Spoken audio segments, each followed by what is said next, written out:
Hello students, मैं सिमरन और आप देख रहे हैं अपना favourite education channel IGNOU height.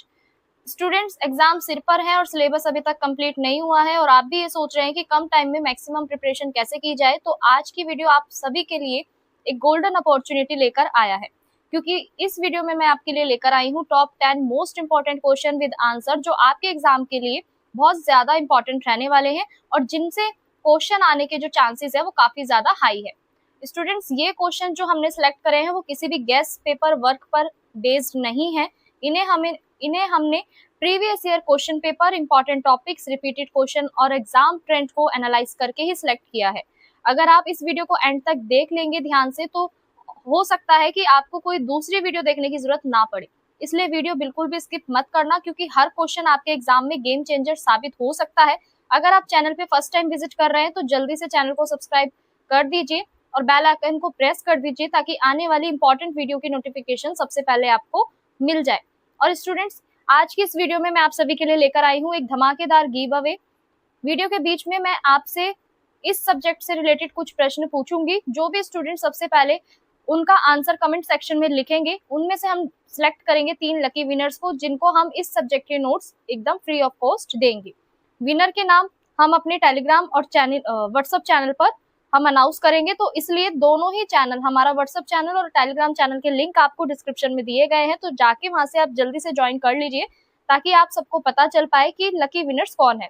और हाँ, हमारे जितने भी लेक्चर है वो आप सभी के लिए 100% फ्री रहते हैं। लेकिन अगर आपको इन लेक्चर के exam oriented, short, easy to revise, well organised notes चाहिए है तो हिंदी और इंग्लिश दोनों मीडियम में हमारे पास नोट्स अवेलेबल है।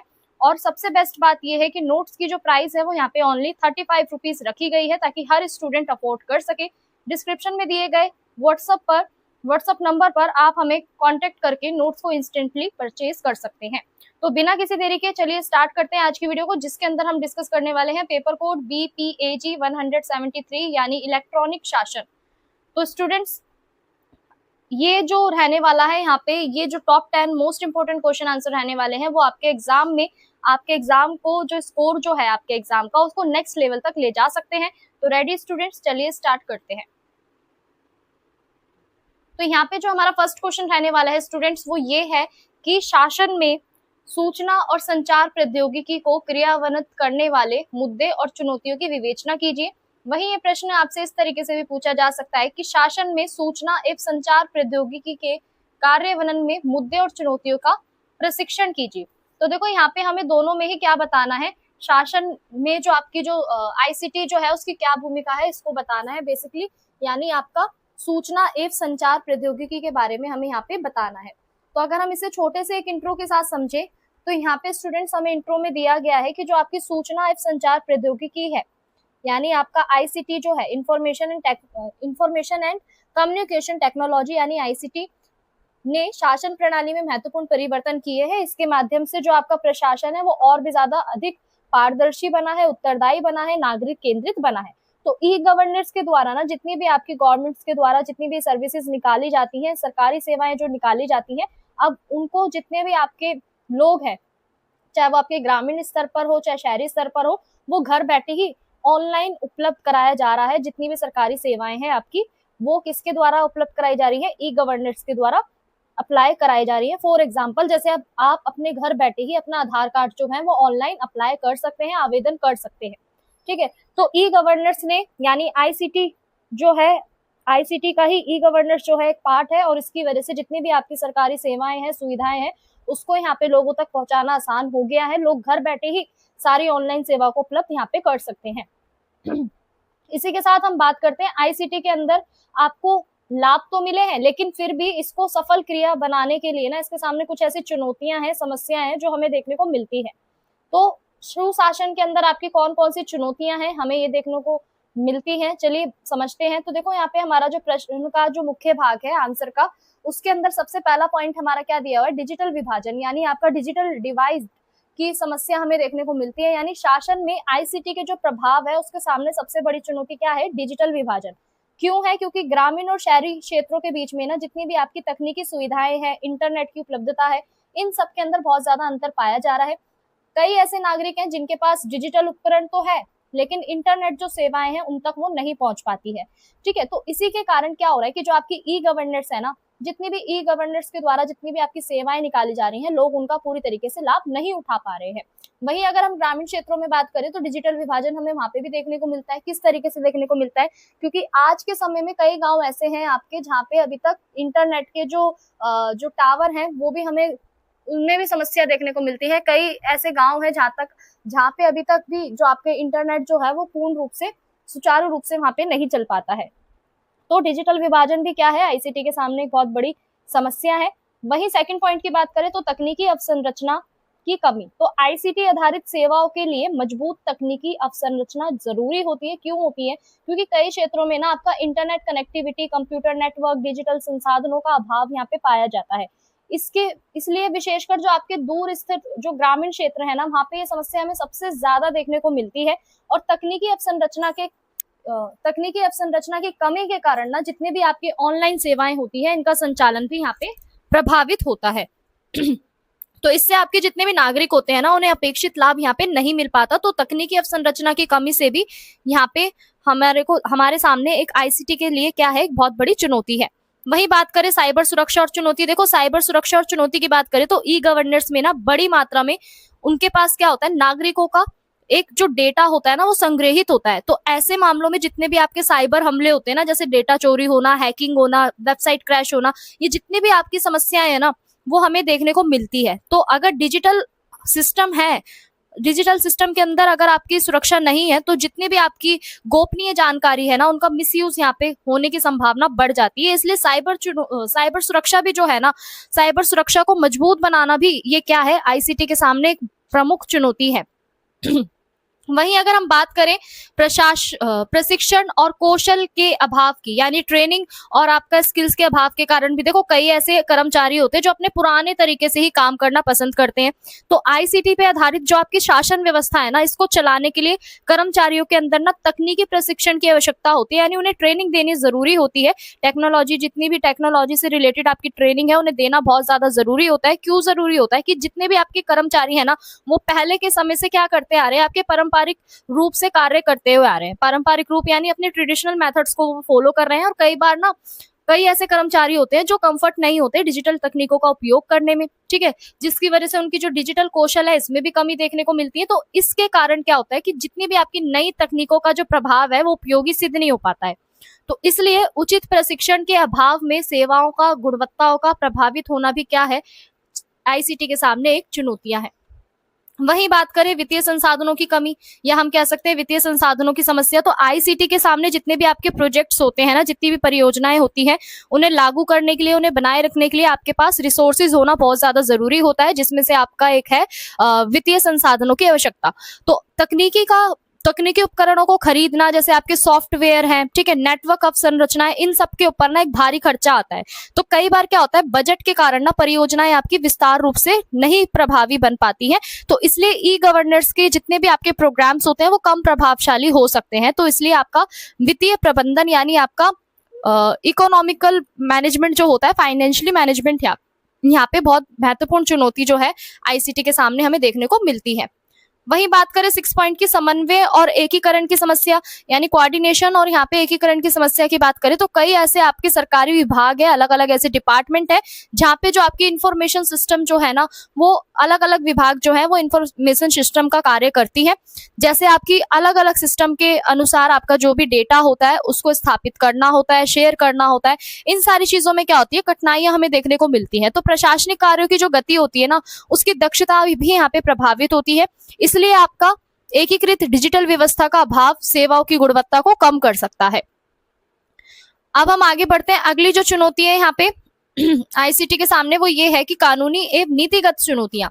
देखो आईसीटी के सामने कानूनी और नीतिगत चुनौतियां भी बहुत ज्यादा यहाँ पे महत्वपूर्ण है। क्यों है, क्योंकि डिजिटल शासन के प्रभावी संचालन के लिए ना यहाँ पे आपके स्पष्ट कानून होने चाहिए, यानी डेटा संरक्षण, आपका साइबर अपराध, डिजिटल हस्ताक्षर, जितनी भी आपकी गोपनीयता जैसे विषय है ना, इन सबको समय समय पर कानूनों का पालन करना जरूरी होता है। वो क्यों होता है, क्योंकि आपकी तकनीकी गति की जो नीतियां है उसमें परिवर्तन होने पर समस्याएं उत्पन्न हो सकती है। इसलिए आईसीटी का जो ढांचा है वो यहाँ पे जरूरी होता है। आईसीटी के सामने क्या है, ये भी एक चुनौती है कि वो जितने भी आपके लोग जो हैं उनको एक उनके डाटा को संरक्षित रख सके, साइबर अपराध को रोक सके। तो ये भी क्या है, आईसीटी के सामने एक चुनौती है। वहीं अगली चुनौती की बात करें तो नागरिक जागरूकता की कमी, यानी जितने भी आपकी ऑनलाइन सेवाएं होती है ना जो सरकार के द्वारा जारी की जाती है, तो कई लोग जो होते हैं उनमें डिजिटल साक्षरता नहीं होती, यानी डिजिटल लिटरेसी से ग्रस्त वो नहीं होते, यानी उनके अंदर अभाव होता है, कमी होती है डिजिटल साक्षरता की, जिसकी वजह से आईसीटी के द्वारा जितनी भी आपकी सेवाएं चलाई जाती हैं वो उनका लाभ नहीं उठा पाते। तो इसलिए आपकी ई गवर्नेंस योजनाओं की जो सफलता है इससे वो भी प्रभावित होती है, और नागरिकों को जागरूक और प्रशिक्षित बनाना यहाँ पे जरूरी हो जाता है, ताकि आपकी डिजिटल सेवाओं का वो यहाँ पे प्रभावी रूप से उपयोग कर सके। वहीं अगर हम इस प्रश्न के निष्कर्ष की बात करें तो निष्कर्ष क्या कहता है कि अंत में हम कह सकते हैं जो आपका आईसीटी है वो शासन को और भी ज्यादा पारदर्शी बनाता है, उत्तरदायी बनाता है, नागरिक केंद्रित बनाता है, लेकिन इसको चलाने के लिए आपका डिजिटल विभाजन, तकनीकी अवसंरचना, साइबर सुरक्षा, प्रशिक्षण, वित्तीय संसाधन, समन्वय, ये सारी क्या है नागरिकों के सामने चुनौतियां हैं, जिससे अनेक समस्याएं आपकी यहाँ पे पैदा होती है। और इन चुनौतियों का समाधान करना आपको किस तरीके से हो सकता है कि आप अपनी मजबूत नीतियों को बनाएं, ठीक है, बेहतर तकनीकी सुविधाओं का यहाँ पे उपयोग करें, डिजिटल साक्षरता को बढ़ाए, लोगों के अंदर जागरूकता फैलाए, डिजिटल साक्षरता को लेकर अलग अलग प्रोग्राम्स रखे जाए, अलग अलग योजनाएं बनाई जाए, और प्रभावी प्रशिक्षण के माध्यम से भी हम क्या कर सकते हैं, आईसीटी के सामने जितनी भी आपकी समस्याएं हैं, चुनौतियां हैं, उनको समाप्त कर सकते हैं। तो स्टूडेंट्स इसी के साथ आगे बढ़ते हैं। अगला प्रश्न जो है आपका वो ये है कि ई शासन के मॉडलों का वर्णन कीजिए, या फिर ई शासन की प्रमुख विशेषताएं एवं उद्देश्यों की व्याख्या कीजिए। तो देखो, ई गवर्नेंस की बात करें तो ई गवर्नेंस क्या है, आपका आईसीटी में उपयोग होने वाली एक क्या है, एक शासन है, ठीक है। तो ई गवर्नेंस का अर्थ यहाँ पे क्या है कि शासन और प्रशासनिक कार्यों में जितनी भी आपकी सेवाएं, सूचनाएं और जितनी भी आपकी संचार प्रौद्योगिकी है, आईसीटी का उपयोग करना होता है। इसका मुख्य उद्देश्य क्या है कि जितनी भी सरकारी सेवाएं है ना उनको पारदर्शी बनाना, नागरिक केंद्रित बनाना, और ई शासन के माध्यम से जितने भी आपके नागरिक हैं, व्यवसाय हैं, सरकारी विभाग है, इन सबको घर बैठे ही डिजिटल माध्यम से सेवाएं प्रदान कराना ही आपका ई गवर्नेंस कहलाता है, ठीक है। इससे क्या होता है कि आपके टाइम की और जो आपके रिसोर्सेज हैं, संसाधन और लागत, इसमें दोनों ही कम होती है आपकी, और शासन जो है, आधुनिक सुशासन की स्थापना भी हमें ई गवर्नेंस में महत्वपूर्ण भूमिका देखने को मिलती है। तो अब ये समझते हैं कि ई गवर्नेंस के अलग अलग मॉडल कौन से हैं। तो पहला मॉडल है आपका गवर्नमेंट ऑफ सिटीजन, यानी G2C मॉडल की अगर बात करें तो ये मॉडल जो है ना वो ई शासन में यानी ई गवर्नेंस में बहुत ज्यादा इंपॉर्टेंट रोल निभाता है। क्यों?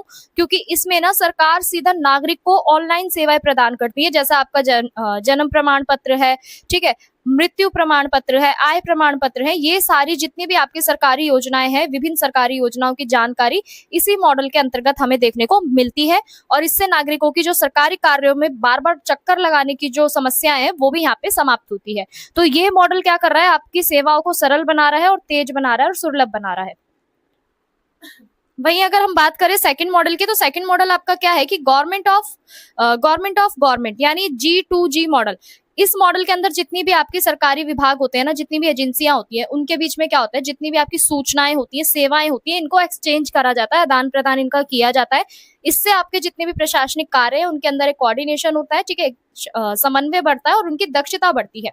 तो जो भी आपके डिपार्टमेंट होते हैं, विभाग होते हैं, इनके बीच में जो आपका डेटा शेयर होता है ना, इसको लेकर जो आपकी निर्णय की जो प्रक्रिया होती है वो और भी ज्यादा प्रभावी बनती है। तो इस मॉडल में आपके जितने भी प्रशासनिक कार्य हैं वो सुव्यवस्थित और पारदर्शी यहाँ पे बनने में सहायक होते हैं। वहीं तीसरे मॉडल की बात करें, गवर्नमेंट टू बिजनेस यानी आपका G2B मॉडल की बात करें, तो यहाँ पे ई गवर्नेंस में ये जो मॉडल है वो क्या करता है कि जितनी भी आपकी व्यापारिक संस्थान जो है उसमें ये मॉडल को अप्लाई करा जाता है, यानी आपके व्यापारिक लाइसेंस बनाना, ठीक है, टैक्स भुगतान, ई ट्रेडिंग, ठीक है, और ऑनलाइन पंजीकरण, जितने भी आपकी सेवाएं होती है इसके अंतर्गत ही आती हैं। तो इससे क्या होती है, जितनी भी आपकी व्यापारिक प्रक्रिया है वो सरल बनती है, पारदर्शी बनती है, और साथ ही साथ आपका जो भ्रष्टाचार है वो भी कम होता है। वहीं बात करें अगले मॉडल की, तो गवर्नमेंट टू एम्प्लॉय मॉडल, ये क्या है आपका G2E मॉडल जो है, ये क्या करता है कि इस मॉडल में ना सरकार अपने कर्मचारियों को डिजिटल सेवाएं प्रदान करती है, जैसे उनके वेतन से संबंधित जानकारी और अवकाश आवेदन, ठीक है, सेवा अभिलेख तथा प्रशासनिक सेवाएं और ऑनलाइन उपलब्ध यहाँ पे कराई जाती हैं। इससे कर्मचारियों की कार्य क्षमता बढ़ती है, प्रशासनिक प्रक्रिया आसान बनती है और ये मॉडल मानव संसाधन प्रबंधन को भी अत्यधिक प्रभावी यहाँ पे बनाता है। वहीं बात करें हम अगले मॉडल की, तो ई शासन की जो विशेषताएं हैं, चलिए अब इसकी विशेषता को समझते हैं। तो ई शासन की जो प्रमुख विशेषताएं यहाँ पे है वो कौन सी है? सबसे पहली पारदर्शिता, यानी ई शासन की वजह से हमें पारदर्शिता देखने को मिलती है, यानी डिजिटल माध्यम से जितनी भी आपकी सेवाएं प्रदान की जाती है यहाँ पे उनकी प्रशासनिक प्रक्रिया जो होती है वो अधिक खुली होती है, स्पष्ट होती है और नागरिक सेवाओं की स्थिति को ऑनलाइन भी हम देख सकते हैं। फॉर एग्जांपल, जैसे अभी आपने आधार कार्ड अप्लाई करा बनने के लिए, ठीक है, तो वो जो पूरा प्रोसेस है ना, या फिर हम इस तरीके से भी समझ सकते हैं, देखो जैसे हमारे पास अलग अलग शॉपिंग ऐप है, उस पे हम शॉपिंग करते हैं, हमें एक पूरा उसमें एक पूरा वो समझ में आता है, पूरा उसमें हमें आइडिया मिलता है कि हमारा ऑर्डर शिप हुआ है, डिलीवर होने वाला है, उसका पूरा एक प्रोसेस दिखता है ना हमें। ठीक उसी तरीके से ई शासन के अंदर जो भी आप डिजिटल माध्यम से जो भी सेवाएं प्रदान करते हैं ना, तो उनका पूरा एक स्टेटस देख सकते हैं आप, ठीक है, कि किस स्थिति में आपका जो काम है वो चल रहा है या नहीं चल रहा। तो इससे क्या होता है कि आपकी भ्रष्टाचार कम होता है और अनियमितता में भी आपकी पारदर्शिता यहाँ पे बनती है। वहीं अगले पॉइंट की बात करें तो उत्तरदायी और जवाबदेही, यानी ई शासन से क्या होता है कि जितने भी आपके प्रशासन है, तो स्टूडेंट्स यहाँ पे हमारा जो अगला पॉइंट है वो ये है कि उत्तरदायित्व और जवाबदेही। तो ई शासन से क्या होता है कि जो भी आपका प्रशासन जो है वो अधिक उत्तरदायी बनता है। ऑनलाइन शिकायत निवारण प्रणाली तथा डिजिटल रिकॉर्ड के माध्यम से यहाँ पे जितने भी अधिकारी होते हैं वो जवाबदेही उनसे सुनिश्चित करते हैं और नागरिक अपनी समस्याएं सीधा सरकार तक पहुंचा सकते हैं और उनके बीच की जो प्रगति है उसकी भी जानकारी प्राप्त कर सकते हैं। इससे प्रशासन और जनता दोनों के बीच में आपका विश्वास बढ़ता है। इसके बाद है आपका दक्षता और समय की बचत, यानी ई शासन जो है आपका वो एक प्रमुख उसका उद्देश्य है कि जितने भी आपके प्रशासनिक कार्य हैं उनको अधिक कुशल बनाना है। ऑनलाइन सेवाओं के माध्यम से कार्यों को तेजी से पूरा किया जा सकता है। नागरिकों और सरकारी कर्मचारियों दोनों का ही इसमें समय बचता है और साथ ही साथ आपकी जो कागजी कार्यवाही है इसमें कमी आने से प्रशासनिक लागत भी यहाँ पे कम होती नजर आती है। वहीं अब बात करें अगले पॉइंट की, तो अगला पॉइंट क्या है कि नागरिक केंद्रित सेवाएं, यानी ई शासन का मुख्य उद्देश्य क्या है कि नागरिकों को सुविधाजनक और गुणवत्तापूर्ण सेवाएं यहाँ पे उपलब्ध कराना है। नागरिक घर बैठे ही इंटरनेट के माध्यम से विभिन्न सरकारी सेवाओं का लाभ प्राप्त कर सकते हैं। इससे सेवाओं की जो पहुंच है वो और भी ज्यादा प्रशासन को अधिक जनमुखी बनाती है और ये सुशासन की दिशा जो है इसमें ही महत्वपूर्ण ये कदम उठाता है। वहीं अगर हम इसके निष्कर्ष की बात करें तो अंत में हम कह सकते हैं जो भी आपके ई गवर्नेंस में जितने भी आपके आधुनिक प्रशासन है ये महत्वपूर्ण अवधारणा है। क्यों है? क्योंकि जितने भी अभी तक हमने इसमें मॉडल पढ़े, चाहे वो आपका G2C मॉडल हो या G मॉडल हो या B मॉडल हो या फिर E मॉडल हो, तो ये मॉडल क्या कर रहे हैं, नागरिकों को, व्यवसायों को और कर्मचारियों को, सरकारी विभागों को डिजिटल रूप से यहाँ पे जोड़ रहे हैं और इनके अंदर आपको पारदर्शिता, जवाबदेही, दक्षता, समय की बचत और नागरिक केंद्रित सेवाएं भी यहाँ पे आपको देखने को मिलती है। इसलिए ई गवर्नेंस जो है वो आपके सुशासन स्थापित करने में प्रशासन को और भी ज्यादा प्रभावी और जनहितकारी बनाने का माध्यम यहाँ पे है। अब हम बात करते हैं अगले पॉइंट की, अगले प्रश्न की। अगले प्रश्न क्या है हमारे सामने कि भारत जैसे देश में ई लर्निंग के महत्व को उजागर कीजिए। वही ये प्रश्न आपसे इस तरीके से भी पूछ सकता है कि शिक्षा के क्षेत्र में आईसीटी की भूमिका का वर्णन कीजिए। तो अगर हम बात करें इसके छोटे से एक इंट्रो से, तो देखो आईसीटी क्या है। आईसीटी ने आपके शिक्षा के क्षेत्र में भी कई ऐसे परिवर्तन लाए हैं, यानी आज के समय में हम ई लर्निंग के माध्यम से हमारी ऑनलाइन कक्षाएं भी चलती हैं, डिजिटल पुस्तकालय हमें देखने को मिलते हैं, स्मार्ट कक्षाएं, इंटरनेट आधारित शिक्षण प्रणाली, ये सब क्या कर रही है, शिक्षा को और भी ज्यादा अधिक प्रभावी बना रही है, सुलभ बना रही है। तो भारत जैसे विशाल और विविधतापूर्ण देश में आईसीटी शिक्षा के प्रसार का एक महत्वपूर्ण माध्यम बनकर उभरा है। इसके माध्यम से जितने भी आपके विद्यार्थी हैं वो कहीं पे भी बैठकर कहीं से भी अपने ज्ञान को प्राप्त कर सकते हैं। इसलिए शिक्षा के क्षेत्र में आईसीटी की भूमिका वो बहुत ज्यादा महत्वपूर्ण यहाँ पे माना जाता है। देखो आईसीटी ने क्या करा है, आपकी जितनी भी डिजिटल कक्षाएं हैं या फिर आपका स्टडी मटेरियल है ऑनलाइन जो आपको प्राप्त होता है, स्मार्ट कक्षाएं हैं, इंटरनेट पर आधारित जितने भी आपका एजुकेशन सिस्टम है, ये सारा इसको क्या करा है, इसने आईसीटी ने प्रभावी बनाया है, सुलभ बनाया है। ठीक है, तो भारत जैसे विशाल देश में आपको विविधता देखने को मिलती है, तो आईसीटी ने क्या करा है, शिक्षा का प्रसार इस तरीके से करा है कि यहाँ पे ज्यादातर जितने भी आपके विद्यार्थी हैं वो कहीं भी किसी भी देश के किसी भी कोने में बैठ के अपना शिक्षा को आसानी से प्राप्त कर सकते हैं और अपने ज्ञान को बढ़ा सकते हैं। तो इसलिए शिक्षा के क्षेत्र में आईसीटी की जो भूमिका है वो बहुत ज्यादा यहाँ पे महत्वपूर्ण मानी जाती है।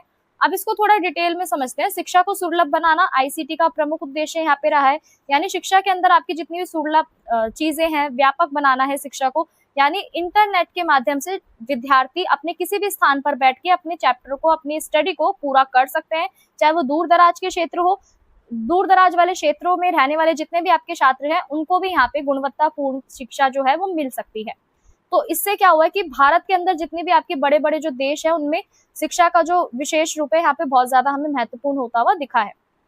ई लर्निंग का विकास, ई लर्निंग विकास की बात करें तो यहाँ पे आईसीटी के द्वारा आपके जितने भी डिजिटल अध्ययन सामग्री है, ठीक है, पाठ्यक्रम है, वीडियो व्याख्यान है, ऑनलाइन स्टूडेंट्स यहाँ पे सारी अपनी स्टडी को पूरा कर रहे हैं आसानी से, और ये फ्लेक्सिबल मोड पे चलती है, यानी आपका जो सीखने की जो प्रक्रिया है, लर्निंग प्रोसेस है, उसको एकदम फ्लेक्सिबल और सुविधाजनक बनाती है। छात्र अपनी गति के समय के अनुसार ही अपना स्टडी कर सकते हैं। आधुनिक समय ये जो है आपकी आधुनिक शिक्षा प्रणाली का एक महत्वपूर्ण भाग बन चुका है। वहीं अगर हम बात करें अगले पॉइंट की, तो ऑनलाइन कक्षा और विजुअल जो शिक्षण है आपका, इसमें भी बहुत ज्यादा हमें महत्वपूर्ण योगदान देखने को मिला है। यानी आईसीटी के माध्यम से आपकी ऑनलाइन कक्षाओं का जो आयोजन है वो संभव हो पाया है। शिक्षक और विद्यार्थी दोनों ही डिजिटल प्लेटफॉर्म के माध्यम से एक दूसरे से जुड़ सकते हैं। शिक्षा के अंदर इसकी निरंतरता बनी हुई है, और जितने भी आपके शैक्षिक कार्य जो है ना, इससे फिर वो रुकते नहीं है, और सुविधा शिक्षा जो है वो और भी ज्यादा प्रभावी बनती है। तो सिंपली अगर हम इसे समझे तो देखो, ऑनलाइन क्लासेस जो है आप इसके माध्यम से अपनी स्टडी को पूरा कर सकते हैं, ठीक है, और आसानी से अपने शिक्षकों से जुड़ सकते हैं, और शिक्षक विद्यार्थियों से आसानी से जुड़ सकते हैं, और जितनी भी आपकी स्टडी वर्क जो है, ठीक है, शिक्षण कार्य जो है, इसमें ये रोक नहीं बनता, रोक को ये खत्म करता है आईसीटी। उसके बाद है आपका डिजिटल पुस्तकालय और अध्ययन सामग्री, यानी आईसीटी के माध्यम से आपके जितने भी डिजिटल पुस्तकालय, इनका विकास हुआ है। विद्यार्थी ऑनलाइन पुस्तकें, शोध सामग्री और अन्य शैक्षिक संस्थानों से आसानी से इसे प्राप्त कर सकते हैं। यानी आपको, जैसे आप देखते हैं कि इग्नू है, इग्नू के अंदर आप स्टडी मटेरियल जब डाउनलोड करते हैं तो वो क्या है, आपका डिजिटल पुस्तकालय कहलाएगा। क्यों कहलाएगा? क्योंकि आपको यहाँ पे ऑनलाइन पुस्तकें देखने को मिल रही है, रिसर्च पेपर देखने को मिल रहे हैं, ठीक है, अलग अलग जितने भी आपके शैक्षिक संस्थान है, इनसे आप आसानी से प्राप्त कर सकते हैं अपने अलग अलग पुस्तकों को, ठीक है। तो ये क्या है, आपके ज्ञान के स्रोतों को और भी ज्यादा सरल बनाने में मदद करता है। तो डिजिटल सामग्री के कारण यहाँ पे जितनी भी आपकी स्टडी है वो और भी ज्यादा सुविधाजनक हुई है, और समय की दृष्टि से एक तरीके से ये आपके लिए लाभकारी सिद्ध हुई है। वहीं अगले पॉइंट की बात करें तो शिक्षण की गुणवत्ता में सुधार। तो आईसीटी के उपयोग से जितना भी आपका शिक्षण प्रक्रिया जो है, ठीक है, टीचिंग प्रोसेस जो है, ये और भी ज्यादा इंटरेस्टिंग बना है, और भी ज्यादा इफेक्टिव बना है। यानी आप ऑडियो, वीडियो और प्रेजेंटेशन, मल्टीमीडिया मटेरियल, इन सब के माध्यम से अपने जितने भी सब्जेक्ट है ना, उनको इजीली समझ सकते हैं, पढ़ सकते हैं, और दोबारा उसे रिवाइज भी कर सकते हैं। तो जितने भी स्टूडेंट्स है ना, उनका इंटरेस्ट और यहाँ पे जो सहभागिता है वो भी हमें बढ़ती हुई नजर आती है। तो आधुनिक तकनीक शिक्षण की जो गुणवत्ता है, इसको बेहतर बनाने में ये भूमिका निभाती है। वहीं अगले पॉइंट की बात करें तो समय और संसाधन की बचत भी हो रही है। ई लर्निंग के माध्यम से जो स्टूडेंट्स है और जो शिक्षक है, दोनों का ही टाइम बच रहा है। यानी अध्ययन सामग्री ऑनलाइन ही उन्हें उपलब्ध है, पुस्तकें भी ऑनलाइन उपलब्ध है, यानी आपको कहीं खरीदने जाना नहीं पड़ रहा है पुस्तकों को, किसी भी सामग्री को, अध्ययन सामग्री को। तो इससे आपका जो यात्रा का जो खर्च है वो भी बच रहा है, और आपका समय भी बच रहा है। तो जितने भी आपके आर्थिक संसाधन है, उनकी भी बचत हो रही है। डिजिटल माध्यम शिक्षा को काफी यहाँ पे किफायती और सुविधाजनक माना जा रहा है। वहीं अगले पॉइंट की बात करें तो ऑनलाइन मूल्यांकन की परीक्षाएं। तो देखो, आईसीटी के माध्यम से जितनी भी आपकी ऑनलाइन परीक्षाएं हैं और मूल्यांकन जो है, इसको भी यहाँ पे विकसित करा गया है। इससे क्या हुआ, आपकी जो परीक्षा की जो प्रक्रिया है वो और भी ज्यादा तेज हो गई है, पारदर्शी बनी है। विद्यार्थियों को यहाँ पे शीघ्र प्रमाण ही यहाँ पे प्राप्त हुए हैं, और शिक्षकों को मूल्यांकन कार्य में भी यहाँ पे सुविधा देखने को मिलती है। अगला जो आपका पॉइंट है वो ये है कि भारत में शिक्षा के विकास में योगदान। भारत जैसे देश में जहां आपकी जनसंख्या अधिक है और संसाधन आपके सीमित है, वहां आईसीटी ने जो अपना प्रसार करा है ना, वो बहुत ज्यादा प्रभावी सिद्ध हुआ है। क्यों हुआ है कि जितने भी आपके ग्रामीण क्षेत्र है, शहरी क्षेत्र है, इन सबके बीच में जो एक शैक्षिक अंतर जो था ना, वो यहाँ पे खत्म होता हुआ हमें दिखा है। डिजिटल शिक्षा के माध्यम से अधिक लोगों तक यहाँ पे ज्ञान पहुंचाया जा रहा है, और आईसीटी जो है वो भारतीय शिक्षा व्यवस्था को भी विकसित करने में महत्वपूर्ण भूमिका निभा रहा है। इसी के साथ इस प्रश्न के निष्कर्ष की बात करें तो निष्कर्ष क्या कहता है कि आईसीटी जो है ना, उसने शिक्षा के क्षेत्र में आपके क्रांतिकारी परिवर्तन लाए हैं। ई लर्निंग, ऑनलाइन कक्षा, डिजिटल पुस्तकालय, स्मार्ट शिक्षण पद्धति, इन सब के माध्यम से शिक्षा को और भी ज्यादा सुलभ बनाया है, प्रभावी बनाया है और गुणवत्तापूर्ण बनाया है। तो भारत जैसे विशाल देश में आपके आईसीटी जो है वो शिक्षा के प्रसार और समान अवसर उपलब्ध कराने वाला एक महत्वपूर्ण माध्यम है। इसलिए भविष्य में शिक्षा के विकास और आधुनिकीकरण में आईसीटी की जो भूमिका है वो बहुत ज्यादा यहाँ पे महत्वपूर्ण मानी जाएगी। इसी के साथ स्टूडेंट्स आगे बढ़ते हैं हम अगले प्रश्न की ओर। अगला जो प्रश्न है प्रश्न नंबर 4, इसमें आपसे पूछा गया है कि ई व्यापार यानी कॉमर्स के लाभों की चर्चा कीजिए। ई कॉमर्स के विकास में आईसीटी की क्या भूमिका है। तो देखो ई कॉमर्स की अगर हम बात करें तो ई कॉमर्स आपका किससे संबंधित है, आपका किसी भी वस्तु को और सेवाओं को खरीदने और उसे बेचने से संबंधित है आपका ई कॉमर्स। ठीक है, तो चलिए इसको समझते हैं। अब इसके अंदर हमें ये जानना है कि आईसीटी की भूमिका इसमें क्या है, आईसीटी का क्या रोल है ई कॉमर्स के अंदर। तो अगर हम इसे छोटे से इंट्रो से समझे, परिचय से समझे, तो ई कॉमर्स जो है वो इंटरनेट और डिजिटल तकनीकों के माध्यम से वस्तुओं और सेवाओं को खरीदना और बेचना है। जितनी भी आपकी सूचना और संचार जो है, ठीक है, आईसीटी के विकास में ना आपके व्यापार और वाणिज्य क्षेत्रों में भी यहाँ पे क्रांतिकारी परिवर्तन आए। यानी लोग आज के समय में ऑनलाइन जो वस्तुएं हैं उनको खरीद सकते हैं, अपने घर बैठे ही भुगतान कर सकते हैं और अन्य व्यापारिक गतिविधियां कर सकते हैं। तो ई कॉमर्स ने व्यापार को अधिक सुलभ बना दिया है और तेज बना दिया है, सरल बना दिया है और इसके अंदर हमें पारदर्शिता और वैश्विकता भी देखने को मिलती है। तो इसलिए आधुनिक अर्थव्यवस्था में जो ई कॉमर्स जो है इसका विशेष महत्व हमें देखने को मिलता है। अब इसके मुख्य भाग की बात करें तो ई कॉमर्स का आधार क्या है, आईसीटी है। क्यों है, क्योंकि आईसीटी के द्वारा ही आपका ई कॉमर्स का जो विकास है ना वो आईसीटी के बिना संभव नहीं है। क्यों नहीं है, क्योंकि इंटरनेट, कंप्यूटर, मोबाइल फोन और डिजिटल जितने भी आपके नेटवर्क है ना, जितने भी आपके डिजिटल नेटवर्क है, इनका एक प्रमुख ये बेस है। ठीक है, इन तकनीकों के माध्यम से हम अपनी व्यापारिक लेन देन कर सकते हैं, ऑनलाइन ट्रांजेक्शन कर सकते हैं। ठीक है, आईसीटी के माध्यम से अपनी जितनी भी व्यापारिक प्रक्रिया है उनको तेज और प्रभावी बना सकते हैं। तो इसी के कारण क्या है, ई कॉमर्स का जो विस्तार है वो विश्व भर में हो पाया है आईसीटी के द्वारा ही। वही घर बैठे खरीदारी की सुविधा की बात करें तो ई कॉमर्स जैसे हम सबको पता ही है कि कोई भी उपभोक्ता जो है वो घर बैठे ही ऑनलाइन अपना ऑर्डर करके कोई भी चीज को घर बैठे ही उसे ऑर्डर कर सकता है, प्राप्त कर सकता है। इससे जो उसको बाजार जाने की आवश्यकता नहीं होती है और जो भी उसका उत्पाद होता है, जो भी प्रोडक्ट होता है, उसकी जानकारी उसे घर बैठे ही मिल जाती है, कीमत भी पता चल जाती है और विशेषताएं भी पता चल जाती है। तो इससे क्या हो रहा है कि यहाँ पे उपभोक्ता का समय और श्रम दोनों की ही बचत हो रही है और जो आपकी सुविधा जो है वो उपभोक्ताओं के लिए और भी ज्यादा लाभकारी सिद्ध हो रही है।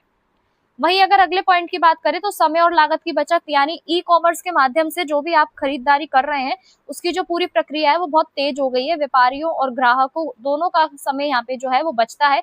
आपका जो भी परिवहन है, ठीक है, कागजी कार्यवाही है, प्रशासनिक खर्च है, इन सब में भी हमें कमी देखने को मिलती है। वही बात करें वैश्विक बाजार तक पहुंच, तो आईसीटी ने क्या करा है, व्यापार की भौगोलिक सीमाओं को समाप्त कर दिया है। यानी ई कॉमर्स के माध्यम से व्यापारी अपने प्रोडक्ट को विश्व भर में ग्राहकों तक पहुंचा सकते हैं। यानी छोटे और माध्यम जो आपके उद्योग होते हैं वो अपना अंतरराष्ट्रीय बाजार में निवेश करने का उन्हें अवसर एक यहाँ पे मिला है आईसीटी के द्वारा, और जो भी आपका व्यापार है उसका भी यहाँ पे विस्तार हुआ है। ठीक है, और आर्थिक विकास भी यहाँ पे संभव हो पाया है और वैश्विक कंपटीशन जो है, आपकी प्रतिस्पर्धा भी है, वो भी हमें देखने को मिलती है। वही 5वें पॉइंट की बात करें तो 5वां पॉइंट क्या कहता है कि डिजिटल भुगतान की सुविधाएं। तो स्टूडेंट्स यहाँ पे जो हमारा अगला पॉइंट है वो ये है कि डिजिटल भुगतान की सुविधा। तो ई कॉमर्स ने क्या करा है कि जितनी भी आपकी ऑनलाइन बैंकिंग है, डिजिटल भुगतान है, मोबाइल वॉलेट है, इंटरनेट जैसी जितनी भी आपकी बैंकिंग सुविधा है ना, इसको भी और ज्यादा आसान बना दिया है और जो भी आपकी भुगतान की जो प्रक्रिया है उसको भी और भी ज्यादा आसान बना दिया है। यानी जो भी ग्राहक है वो नगद धन खरीदने की या नगद जो धन रखने की आवश्यकता है इससे भी आपकी कम हो जाती है। यानी डिजिटल भुगतान से क्या हुआ है कि लेने देने की जितनी भी आपकी सुरक्षा जो है, धन की जो सुरक्षा है यहाँ पे वो भी हमें देखने को मिलती है और पारदर्शिता भी देखने को मिलती है। वहीं अगले पॉइंट की बात करें, अगला पॉइंट क्या कहता है कि व्यापारिक दक्षता में वृद्धि। यानी आईसीटी के उपयोग से जितने भी आपकी व्यापारिक गतिविधियां हैं इसका प्रबंधन और भी ज्यादा प्रभावी हो गया है। जितने भी आपके प्रोडक्ट है उनका रिकॉर्ड रखा जाता है, उनका स्टॉक पता रहता है यहाँ पे व्यापारियों को कि कितना स्टॉक उनके पास बचा है। ग्राहक सेवा के माध्यम से वो डिजिटल माध्यमों को संचालित कर पाते हैं। अब हम बात करते हैं 7th पॉइंट की। 7th पॉइंट क्या कहता है कि ग्राहकों को अधिक विकल्प देना। यानी ई कॉमर्स क्या कर रहा है, जितने भी आपके प्लेटफॉर्म है उपभोक्ता को यहाँ पे अनेक प्रकार के उत्पादों और सेवाओं की यहाँ पे उपलब्धता होती है। वे विभिन्न कंपनियों और ब्रांडों के उत्पादों की तुलना कर सकते हैं। इससे ग्राहक को बेहतर गुणवत्ता, उचित मूल्य पर वस्तुएं प्राप्त होती है और उपभोक्ता की संतुष्टि भी यहाँ पे बढ़ती है। तो ये प्रतिस्पर्धा जो है वो बाजार व्यवस्था को भी यहाँ पे प्रोत्साहित करती है। वहीं अगले पॉइंट की बात करें तो आर्थिक विकास में योगदान, यानी ई कॉमर्स से आपके जितने भी रोजगार के जो अवसर हैं वो नए नए अवसर हमें देखने को मिलते हैं, व्यापारिक गतिविधियों को यहाँ पे बढ़ावा मिलता है और उत्पादन, वितरण और सेवा के जितने भी आपके क्षेत्र हैं उनमें भी विकास होता हुआ हमें नजर आता है। तो स्टूडेंट्स, अगर हम डिजिटल अर्थव्यवस्था को मजबूत बनाना है तो यहाँ पे जो ई कॉमर्स की जो भूमिका है वो बहुत ज्यादा जरूरी है और यही कारण है कि आधुनिक अर्थव्यवस्था विकास का एक प्रमुख साधन ई कॉमर्स बन चुका है। अब इस प्रश्न के निष्कर्ष की बात करते हैं तो निष्कर्ष क्या कहता है कि अंत में हम कह सकते हैं जो आईसीटी है वो ई कॉमर्स के विकास में महत्वपूर्ण रोल निभाता है, क्योंकि इसी की वजह से हमें इंटरनेट, डिजिटल भुगतान, ऑनलाइन सेवाओं का जो प्रभाव है वो बहुत ज्यादा देखने को मिलता है। लागत की बचत, वैश्विक बाजार तक हमारी पहुंच पाती है और व्यापारिक दक्षता में भी वृद्धि हमें देखने को मिलती है और अधिक विकल्प जो होते हैं यहाँ पे उपलब्ध होते हुए हमें दिखते हैं। वहीं अगर हम बात करें ई कॉमर्स के प्रमुख लाभों की, तो ई कॉमर्स जो है आधुनिक व्यापार में और आर्थिक विकास में ही महत्वपूर्ण बन गया है। तो अगला जो यहाँ पे हमारा जो प्रश्न रहने वाला है वो ये है कि सूचना और प्रौद्योगिकी के अनुप्रयोगों के प्रकारों की चर्चा कीजिए। वहीं ये प्रश्न आपसे इस तरीके से भी पूछ सकता है कि विभिन्न क्षेत्रों में आईसीटी के उपयोग और महत्व का वर्णन कीजिए। तो अब हम इसको समझते हैं। देखो, आईसीटी का जो उपयोग जो है आधुनिक समय में वो बहुत ज्यादा महत्वपूर्ण है। क्यों है? क्योंकि आईसीटी जो है आपकी आधुनिक युग की एक महत्वपूर्ण तकनीक है। जीवन के लगभग हर क्षेत्र में ये हमें प्रभावित करता है। आईसीटी के अंतर्गत आपका कंप्यूटर, इंटरनेट, दूरसंचार, मोबाइल तकनीक तथा डिजिटल जितने भी आपके नेटवर्क हैं वो सारी इसमें सिस्टम शामिल होते हैं, प्रणालियां शामिल होती हैं। इसके माध्यम से हम सूचनाओं का संग्रह कर सकते हैं, प्रसंस्करण कर सकते हैं, आदान प्रदान कर सकते हैं और प्रचार जो है यहाँ पे इससे के माध्यम से सरल हो जाता है। तो वर्तमान समय में आपका शिक्षा का क्षेत्र हो, स्वास्थ्य हो, शासन हो, व्यापार हो, बैंकिंग हो या फिर आपका संचार, जितने भी आपके अनेक क्षेत्र हमें देखने को मिलते हैं उसमें आईसीटी का जो रोल है वो बहुत ज्यादा इंपॉर्टेंट बन गया है। तो अगर हम शिक्षा के क्षेत्र में बात करें तो देखो, पहले भी मैंने अभी आपको ऊपर डिस्कस करा कि शिक्षा के क्षेत्र में आईसीटी के द्वारा हमें ई लर्निंग, ऑनलाइन कक्षाएं, डिजिटल पुस्तकालय, स्मार्ट कक्षाएं, ये सारी चीजें देखने को मिलती है, जिससे जो आपके विद्यार्थी हैं उनका इंटरेस्ट और भी ज्यादा बिल्डअप हो जाता है पढ़ाई को लेकर।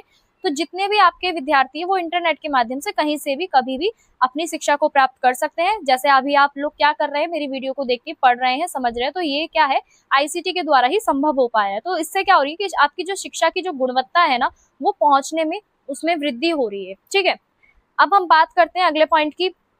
शासन और ई गवर्नेंस में मैंने जैसे अभी आपको ऊपर बताया कि नागरिक घर बैठे ही अपने प्रमाण पत्र बना सकते हैं, कर भुगतान कर सकते हैं, सरकार के द्वारा जितनी भी सेवाएं हैं उनका लाभ उठा सकते हैं। तो ई शासन या फिर हम कह सकते हैं ई गवर्नेंस में आईसीटी जो है वो इस तरीके से रोल निभाता है। वहीं स्वास्थ्य के क्षेत्र में बात करें तो स्वास्थ्य के क्षेत्र में आपकी जितनी भी टेलीमेडिसिन है, ऑनलाइन परामर्श, डिजिटल से स्वास्थ्य रिकॉर्ड और जितनी भी आपकी चिकित्सक सुविधाएं प्रणाली है वो सब इसके प्रमुख उदाहरण है। इनके माध्यम से रोगी क्या कर सकते हैं, अपने स्वास्थ्य को बेहतर बना सकते हैं और जितनी भी आपकी स्वास्थ्य संबंधी सेवाएं हैं, दूर क्षेत्रों में रहने वाले जो लोग हैं वो डॉक्टरों से क्या ले सकते हैं, अपनी काउंसलिंग करा सकते हैं, ठीक है, परामर्श ले सकते हैं, अपॉइंटमेंट ले सकते हैं और अपनी सेवाओं और आईसीटी के द्वारा क्या हुआ है कि स्वास्थ्य सेवाओं की जो गुणवत्ता है ना वो बहुत ज्यादा उसमें सुधार देखने को हमें मिला है। वहीं अगर हम बात करें फोर्थ पॉइंट की, तो व्यापार और ई कॉमर्स में उपयोग, जैसा मैं अभी आपको बता चुकी हूँ कि जो आईसीटी जो है इसने व्यापार और ई कॉमर्स को भी बहुत ज्यादा बढ़ावा दिया है, यानी घर बैठे ही हम सारी सुविधाओं का क्या कर सकते हैं, लाभ उठा सकते हैं। यानी जो भी आपके उपभोक्ता हैं वो घर बैठे ही वस्तुओं का क्रय कर सकते हैं, विक्रय कर सकते हैं, लेन देन कर सकते हैं, आसानी से डिजिटल भुगतान कर सकते हैं। ठीक है, जितने भी आपके बैंकिंग क्षेत्र है उसमें आपका जो धन है उसको आपको अब अपने पास कैश रखने की आवश्यकता भी नहीं है, आप उसको सुरक्षित रख सकते हैं अपने बैंक खाते के थ्रू। तो यहाँ पे जो आपका ई कॉमर्स का जो उपयोग है ना, आईसीटी का जो उपयोग है ई कॉमर्स में वो भी यही है। वहीं अगर अगले पॉइंट की बात करें तो देखो, बैंकिंग क्षेत्र में मैं अभी आपको बता चुकी हूँ जितनी भी आपकी वित्तीय सेवाएं होती है इसमें आईसीटी का जो रोल होता है वो बहुत ज्यादा इंपॉर्टेंट होता है, क्योंकि इसी के माध्यम से आपका जो इंटरनेट के माध्यम से ही आपका जो भी मोबाइल बैंकिंग सिस्टम है वो चलता है, एटीएम चलता है, डिजिटल भुगतान आप कर सकते हैं। तो ग्राहक किसी भी समय और किसी भी स्थान से अपनी बैंकिंग सेवाओं का लाभ उठा सकते हैं। तो आपका आईसीटी ने इसमें बहुत ज्यादा महत्वपूर्ण भूमिका निभाई है बैंक के क्षेत्र में भी। वहीं संचार के क्षेत्र में बात करें तो जैसा मैंने भी आपको बताया कि पहले के समय में क्या होता था कि लोग सिर्फ ईमेल के थ्रू ही बात करते थे, लेकिन आज के समय में ऐसा नहीं है।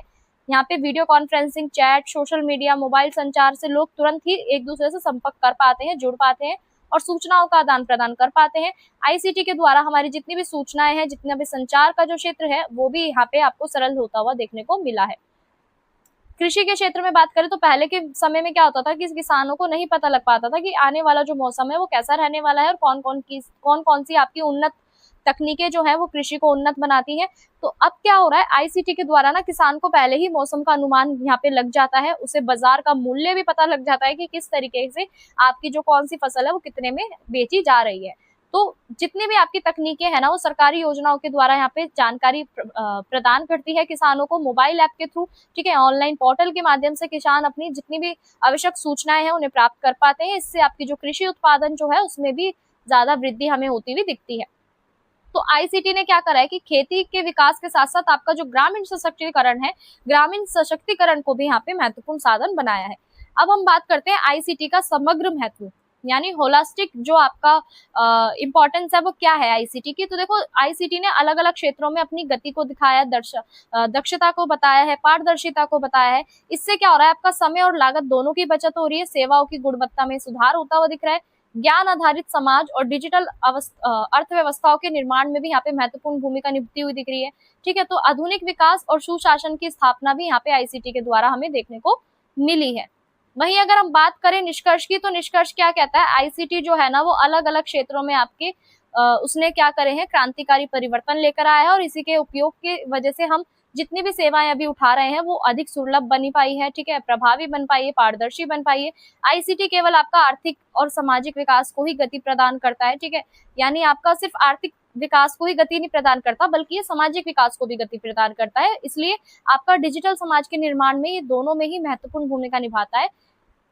तो ये था आपका आईसीटी का रोल अलग अलग क्षेत्रों में। अब हम बात करते हैं अगले प्रश्न की। अगला प्रश्न जो है आपका वो ये है कि राष्ट्रीय इलेक्ट्रॉनिक्स नीति 2019 की प्रमुख विशेषताओं पर चर्चा कीजिए, या फिर ये प्रश्न आपसे इस तरीके से भी पूछा जा सकता है कि भारत में इलेक्ट्रॉनिक क्षेत्र के विकास हेतु सरकारी नीतियों की पहलों का मूल्यांकन कीजिए। तो देखो इलेक्ट्रॉनिक नीतियों की अगर हम बात करें तो देखो यहाँ पे जो भारत सरकार ने इलेक्ट्रॉनिक नीतियों को बढ़ावा देने के लिए ना, एक विनिर्माण को बढ़ावा देने के लिए यहाँ पे वैश्विक इलेक्ट्रॉनिक्स हब्स बनाने का यहाँ पे उद्देश्य था, जिसमें आपकी राष्ट्रीय इलेक्ट्रॉनिक नीति नेशनल पॉलिसी ऑन इलेक्ट्रॉनिक्स यानी एनपीई 2019 यहाँ पे लागू की थी। इस नीति को बनाने का विशेषकर उद्देश्य क्या था कि जितने भी आपके निवेश है उन्हें बढ़ाना था, रोजगार को अर्जित कराना था, घरेलू विनिर्माण को प्रोत्साहित करना था और इलेक्ट्रॉनिक क्षेत्रों में आत्मनिर्भरता यहाँ पे प्राप्त कराना था। तो भारत के अंदर जितने भी आपके इलेक्ट्रॉनिक क्षेत्र है ना वो यहाँ पे विकसित हुए हैं, सरकार के द्वारा अनेकों पहल जो है हमें देखने को मिलती है। तो पहले हम ये समझते हैं कि राष्ट्रीय इलेक्ट्रॉनिक नीति 2019 का उद्देश्य क्या है। तो देखो राष्ट्रीय इलेक्ट्रॉनिक नीति 2019 का प्रमुख उद्देश्य ये है कि भारत को इलेक्ट्रॉनिक सिस्टम यहाँ पे डिजाइन करने में, यानी डिजाइन और विनिर्माण करने में यहाँ पे वैश्विक केंद्र ये बनाया है।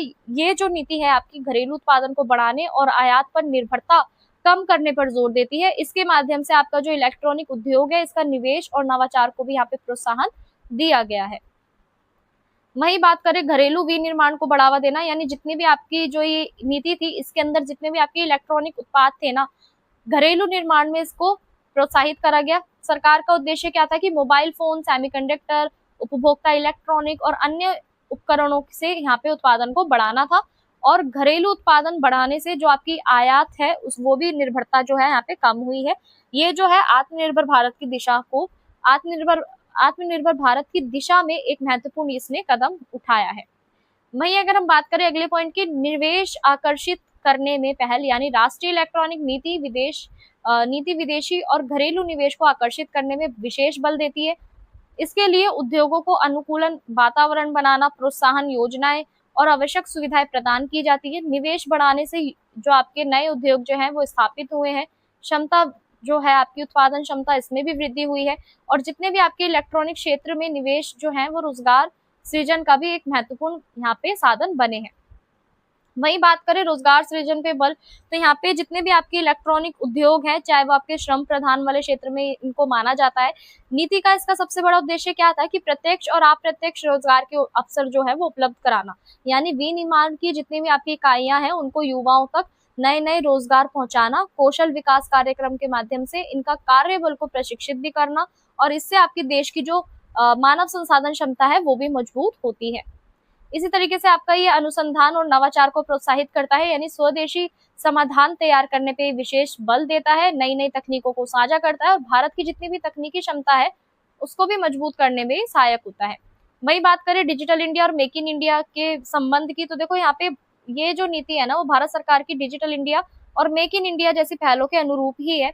इसका जो मुख्य उद्देश्य है वो डिजिटल अवसंरचना को मजबूत करना है तथा भारत को विनिर्माण केंद्रों के रूप में विकसित करना है। इलेक्ट्रॉनिक्स उद्योग का जो विकास है वो डिजिटल सेवाओं के विस्तार से ही सहायक हो पाया है। इससे आपका आर्थिक और तकनीकी विकास को भी यहाँ पे बढ़ावा मिला है। वहीं अगर हम बात करें अगले पॉइंट की, इलेक्ट्रॉनिक्स क्षेत्र में विकास हेतु सरकारी पहले कौन कौन सी है आपकी। इलेक्ट्रॉनिक क्षेत्र को प्रोत्साहित करने के लिए यहाँ पे अनेकों आपकी योजनाएं चलाई गई है। इनमें इलेक्ट्रॉनिक्स विनिर्माण क्लस्टर, उत्पादन आधारित प्रोत्साहन योजनाएं, कौशल विकास, ये सारे के सारे कार्यक्रम आपके शामिल होते हैं। इन पहलों के माध्यम से क्या हो रहा है कि उद्योगों को आवश्यक सहायता प्रदान की जा रही है। इससे उत्पादन और निर्यात दोनों में ही वृद्धि होती है। तो ये इलेक्ट्रॉनिक्स क्षेत्रों के समग्र विकास में आपके सहायक होते हैं। वही बात करें नीति का महत्व और प्रभाव, तो देखो राष्ट्रीय इलेक्ट्रॉनिक नीति 2019 ने भारत में इलेक्ट्रॉनिक उद्योग के विस्तार को एक नई दिशा दी है। इसके परिणाम स्वरूप क्या हुआ है कि आपका मोबाइल विनिर्माण तथा अन्य इलेक्ट्रॉनिक उत्पादकों के उत्पादन में यहाँ पे बहुत ज्यादा वृद्धि हुई है। रोजगार, निवेश, तकनीकी विकास को यहाँ पे बढ़ावा मिला है और ये जो नीति है भारत को वैश्विक स्तर पे इलेक्ट्रॉनिक बाजार में प्रतिस्पर्धा बनाने की भी एक महत्वपूर्ण भूमिका ये निभाती है। इसके बाद है इस प्रश्न का निष्कर्ष। इस प्रश्न का निष्कर्ष क्या कहता है कि अंत में हम कह सकते हैं कि जो 2019 की जो नीति है इलेक्ट्रॉनिक्स की, वो क्या है कि भारत के अंदर जितने भी आपके इलेक्ट्रॉनिक क्षेत्र हैं उनको विकास करना इस नीति का एक महत्वपूर्ण जो था उद्देश्य था। और इसका उद्देश्य साथ में ये भी था जितने भी आपके घरेलू विनिर्माण है उनको बढ़ाना था, निवेश को और ज्यादा आकर्षित करना था, रोजगार के ज्यादा से ज्यादा अवसर प्राप्त कराने थे और तकनीकी नवाचार को भी प्रोत्साहित करना था। तो सरकार की जितनी भी योजनाएं थी और जितनी भी पहले थी वो इस क्षेत्र में विकास की गति को प्रदान करते हैं और इसलिए ये नीति जो है वो भारत को आत्मनिर्भर, तकनीकी रूप से सक्षम और वैश्विक इलेक्ट्रॉनिक्स केंद्र बनाने में एक नई दिशा देती है। अब हम बात करते हैं अगले प्रश्न की। अगला जो प्रश्न है वो ये है, शहरी क्षेत्रों में ई शासन परियोजनाओं पर एक टिप्पणी कीजिए। या फिर ये प्रश्न ऐसे भी पूछा जा सकता है, स्मार्ट सिटी मिशन में ई शासन की जो भूमिका है उसका वर्णन कीजिए। तो अगर हम बात करें स्मार्ट सिटी के अंदर ई शासन की भूमिका की, तो चलिए इसको समझते हैं। तो देखो ई गवर्नेंस हम ऑलरेडी इस वीडियो में डिस्कस कर चुके हैं कि ई गवर्नेंस क्या होता है। तो आईसीटी का भी उपयोग हम जान चुके हैं। ई गवर्नेंस और आईसीटी दोनों ही क्या कर रहे हैं, पारदर्शिता लेकर आ रहे हैं। सरकारी सेवाओं के अंदर उत्तरदायी और नागरिक केंद्रित इसको बनाया जा रहा है। भारत के अंदर इसमें जितना भी आपका तेजी से बढ़ता हुआ शहरीकरण है, शहरों के प्रबंधन है, नागरिक सेवाओं का जो संचालन है वो इसी की वजह से यहाँ पे बढ़ पाया है। तो ई शासन का उद्देश्य क्या है कि ज्यादा से ज्यादा आपकी परियोजनाएं बनाई जाए और स्मार्ट सिटी मिशन को यहाँ पे कंप्लीट किया जाए। इसमें आपका जो पहला उद्देश्य है वो क्या है कि तकनीक के माध्यम से शहरी जीवन को अधिक सुविधाजनक और सुरक्षित और गुणवत्तापूर्ण यहाँ पे बनाना। तो अब इसको हम समझते हैं। देखो शहरी प्रशासन में ई शासन की अवधारणा क्या है कि यानी जितनी भी आपकी डिजिटल तकनीकें हैं, ठीक है, डिजिटल तकनीकों का उपयोग करके सेवाएं प्रदान करना। इसके माध्यम से नागरिक जो है आपके वो विभिन्न सेवाओं का यहाँ पे लाभ उठा सकते हैं ऑनलाइन बैठे, जैसे मैंने आपको बताया, ठीक है। उसके बाद है ऑनलाइन नागरिक सेवाएं, यानी आप अपना जल एवं विद्युत से संबंधित जितने भी आपके बिल है वो घर बैठे ही आप भर सकते हैं, अपना प्रमाण पत्र बनवा सकते हैं। और नागरिकों को इससे क्या होता है कि कार्यालयों के ना चक्कर काटने से इनको आवश्यकता नहीं मिलती। यानी पहले क्या होता था कि पहले हम ज्यादातर सरकारी दफ्तरों के चक्कर काटते थे हर चीज के लिए, लेकिन अब ऐसा कुछ नहीं है। आप घर बैठे ही इन सारी सुविधाओं को ऑनलाइन ही आवेदन कर सकते हैं, उठा सकते हैं। इससे आपका समय और लागत दोनों की बचत होती है। अब हम बात करते हैं पारदर्शिता और जवाबदेही में वृद्धि। तो देखो ई शासन प्रशासनिक प्रक्रियाओं को अधिक पारदर्शी बनाते हैं। डिजिटल रिकॉर्ड, ऑनलाइन ट्रैकिंग, ये सारे क्या है, नागरिक अपनी जो आवेदन की जो स्थिति है ना इसे ऑनलाइन ट्रैक वो कर सकते हैं। इससे आपका भ्रष्टाचार कम होता है। वहीं अगर हम बात करें स्मार्ट सिटी में ई शासन की भूमिका क्या है, तो देखो इसका जो उद्देश्य है ना वो यही है कि तकनीकी आधार शहरीकरण विकास को बढ़ावा देना और इसके माध्यम से नागरिकों को डिजिटल सेवाओं का या हम कह सकते हैं डिजिटलकरण का ऑनलाइन प्रबंधन करना, प्रशासनिक आपकी दक्षता को बढ़ाना। यहाँ पे इन सब में क्या है कि जितना भी आपके शहरों का जो संचालन है ना उसको और भी ज्यादा प्रभावी और व्यवस्थित बनाना है। वहीं अगर हम बात करें एकीकृत कमांड एवं नियंत्रण केंद्र यानी इंटीग्रेटेड कमांड और कंट्रोल सेंटर की अगर हम बात करें, तो यहाँ पे जितने भी आपके यातायात है, सुरक्षा है, जल आपूर्ति है, स्वच्छता है, अन्य शहरी जो आपकी सेवाएं हैं उसके ऊपर ये निगरानी करते हैं। डिजिटल तकनीकों के माध्यम से हम विभिन्न विभागों का समन्वय सुनिश्चित कर सकते हैं और इनकी समस्याओं का हम तुरंत समाधान कर सकते हैं। नागरिक सहभागिता को बढ़ावा देना, इसकी अगर हम बात करें तो स्टूडेंट्स यहाँ पे ई शासन में आपके जितने भी नागरिक हैं, ठीक है, नागरिकों को शासन प्रक्रिया में सक्रिय भागीदारी लेने का अवसर यहाँ पे प्राप्त होता है। जैसे आपका मोबाइल ऐप है, ऑनलाइन पोर्टल है, इन सब के माध्यम से हम शिकायत निवारण प्रणाली का भी यूज कर सकते हैं, ताकि जितनी भी समस्याएं हैं वो अपने प्रशासन तक हम पहुंचा सके। तो यहाँ पे आपका जो अगला पॉइंट है वो ये है कि शहरी सेवाओं का जो गुणवत्ता है उसमें सुधार भी आया है। यानी ई शासन के माध्यम से आपके जितने भी परिवहन है, स्वास्थ्य क्षेत्र है, शिक्षा है, स्वच्छता है, इन सब में हमें गुणवत्ता देखने को मिलती है, जैसा हम ऑलरेडी ऊपर डिस्कस कर चुके हैं। सतत और स्मार्ट शहरी विकास जो है यहाँ पे हमें देखने को मिलता है। यानी ई शासन के द्वारा हमें जितने भी आपके संसाधन है उनका उपयोग करने को हमें मिला है, ठीक है। ऊर्जा प्रबंधन, पर्यावरण संरक्षण, ये सब क्या है, डिजिटल तकनीकों का उपयोग हमें देखने को यहाँ पे मिलता है। अब इस प्रश्न के निष्कर्ष की बात करें तो निष्कर्ष क्या कहता है कि अंत में हम कह सकते हैं जो ई शासन है ना, वो शहरी प्रशासन को और भी ज्यादा उत्तरदायी बनाता है, पारदर्शी बनाता है और नागरिक केंद्रित बनाता है। ऑनलाइन सेवा और डिजिटल प्रबंधन, नागरिक सहभागिता, प्रशासनिक दक्षता, इन सबके क्या है, प्रमुख लाभ है, ठीक है। और स्मार्ट सिटी मिशन में ई शासन की जो भूमिका है वो बहुत ज्यादा महत्वपूर्ण है, क्योंकि ये तकनीकी आधारित शहरी विकास को ये प्रदान करता है।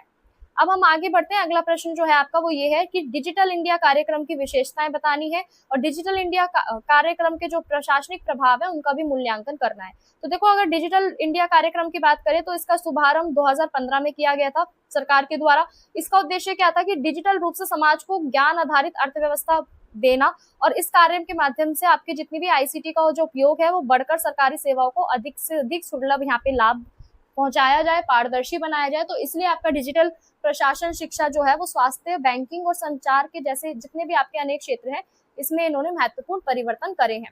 तो अगर हम इसकी संरचना की बात करें तो यहाँ पे इसका उद्देश्य क्या है कि देश में मजबूत डिजिटल अवसंरचना का निर्माण करना। इसके अंतर्गत आपके बैंड जो है वो नेटवर्क बनाना, इंटरनेट कनेक्टिविटी बनाना और डिजिटल सेवाओं का विस्तार करना, चाहे फिर आपके ग्रामीण क्षेत्र हो या फिर आपके दूर स्थित क्षेत्र हो, उन सब तक डिजिटल सुविधाएं यहाँ पे आपको पहुंचाना। वहीं अगर हम बात करें सरकारी सेवाओं का डिजिटलीकरण, तो यहाँ पे भी हमने जैसे देखा, अभी ऊपर हमने पढ़ा कि नागरिक अब अपना प्रमाण पत्र, पंजीकरण, ये सारी सेवाएं जितनी भी है प्रशासनिक सेवाएं, इनका लाभ उठा सकते हैं डिजिटल माध्यम से। इससे प्रशासन की जो प्रक्रिया है वो सरल हुई है और तेज हुई है। वही ई गवर्नेंस को बढ़ावा मिला है, जैसा भी हमने डिस्कस करा कि इसमें आपके जितने भी प्रशासनिक कार्य हैं उनमें पारदर्शिता और उत्तरदायी हमें देखने को मिलता है। यानी सरकारी विभागों के बीच हमें एक कोऑर्डिनेशन, समन्वय में भी सुधार होता हुआ नजर आ रहा है। डिजिटल साक्षरता का प्रसार भी यहाँ पे हो रहा है, यानी ज्यादातर नागरिकों को डिजिटल रूप के बारे में यहाँ पे सशक्त बनाना है, क्योंकि डिजिटल साक्षरता के लिए यहाँ पे कई कार्यक्रम आपके चलाए गए हैं। नागरिकों को यहाँ पे बताया गया है कि इंटरनेट, डिजिटल उपकरण और ऑनलाइन सेवा का उपयोग किस तरीके से करना है, इसी के लिए उनको यहाँ पे प्रशिक्षण दिया जा रहा है। इससे आपकी जितनी भी डिजिटल सेवाएं हैं उनका उपयोग जो है उसमें वृद्धि होती है हमें देखने को मिलती है। तो डिजिटल साक्षरता सामाजिक और आर्थिक विकास दोनों का ही यहाँ पे आपको साधन देखने को मिलती है। वहीं अगर हम बात करें पारदर्शिता और जवाबदेही की, तो देखो ये भी मैं आपको ऑलरेडी डिस्कस कर चुकी हूँ, इसलिए मैं इसको स्किप कर रही हूँ। यहाँ पे हम क्या कर रहे थे, जितने भी हमारे डिजिटल रिकॉर्ड है हम उसको ट्रैक कर पा रहे थे, जो भी हमने आवेदन करा है जिस भी चीज के लिए, चाहे फिर वो आपका प्रमाण पत्र हो या कोई भी ऑनलाइन सुविधा जो है आपकी सरकारी सेवा जो है आपने प्राप्त करने के लिए आवेदन करा है। तो यहाँ पे हम क्या कर रहे हैं, डिजिटल रिकॉर्ड के कारण अपने जितने भी सरकारी काम है उन पे निगरानी हम कर सकते हैं, ताकि आपका यहाँ पे भ्रष्टाचार कम हो और अनियमितता की भी यहाँ पे हमें कमी देखने को मिलती है। प्रशासनिक दक्षता में सुधार, यानी जितना भी आपका डेटा प्रबंधन है, जितना भी रिकॉर्ड जो है वहाँ पे और भी ज्यादा प्रभावी हो गए। इससे आपका समय और संसाधन दोनों की बचत हो रही है और यहाँ पे जितने भी कार्यक्रम है वो प्रशासनिक दक्षता को भी यहाँ पे बढ़ा रहे हैं। नागरिक केंद्र शासन को यहाँ पे बढ़ावा दिया गया, यानी अब ऑनलाइन ही आप पोर्टल के माध्यम से, अपने मोबाइल अनुप्रयोग के माध्यम से नागरिक इन सारी सेवाओं का जो लाभ है वो उठा सकते हैं, ठीक है। इससे नागरिक और प्रशासन दोनों के बीच में एक हेल्दी कम्युनिकेशन यहाँ पे बना रहता है और ये नागरिक केंद्र शासन पर भी बल देता है। वही अगले पॉइंट की बात करें तो समग्र प्रशासनिक प्रभाव, तो यहाँ पे डिजिटल कार्यक्रम जो है, यानी डिजिटल इंडिया कार्यक्रम ने प्रशासनिक व्यवस्थाओं में भी व्यापक परिवर्तन लेकर आया है ये, ठीक है। और जितनी भी आपकी सुविधाएं हैं, कुशल है, वो सब यहाँ पे आपको देखने को मिलते हैं। अंत में निष्कर्ष क्या कहता है कि अंत में हम कह सकते हैं जो डिजिटल इंडिया कार्यक्रम है ना, इसने भारत को डिजिटल रूप से सशक्त बनाने में अपनी एक महत्वपूर्ण पहल करी है और यहाँ पे जितने भी आपके प्रमुख विशेषताएं जो है, डिजिटल अवसंरचनाएं जो है, इनमें हमें विकास देखने को मिलता है और प्रशासनिक कार्य जो है यहाँ पे आपकी दक्षता देखने को मिलती है उनमें, और इसी के माध्यम से हम आगे बढ़ पा रहे हैं। तो स्टूडेंट्स अब हम बात करते हैं गिव अवे के 3 क्वेश्चन की। तो यहाँ पे पहला क्वेश्चन आपका ये रहने वाला है कि ई गवर्नेंस क्या है। यहाँ पे आपका जो पहला प्रश्न है वो ये है कि ई गवर्नेंस क्या है। ठीक है, पहला प्रश्न ये है। दूसरा प्रश्न ये है आपका कि डिजिटल इंडिया की स्थापना कब की गई। डिजिटल इंडिया की शुरुआत कब की गई या स्थापना कब की गई। ठीक है, उसके बाद तीसरा प्रश्न आपका ये है कि ई गवर्नेंस और ई गवर्नेंस जो है आपकी उसकी विशेषताएं क्या है।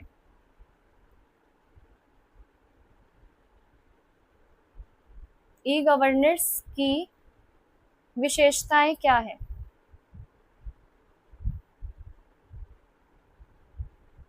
ठीक है जी, तो स्टूडेंट्स इसी के साथ आज का जो वीडियो है वो यहीं समाप्त होता है।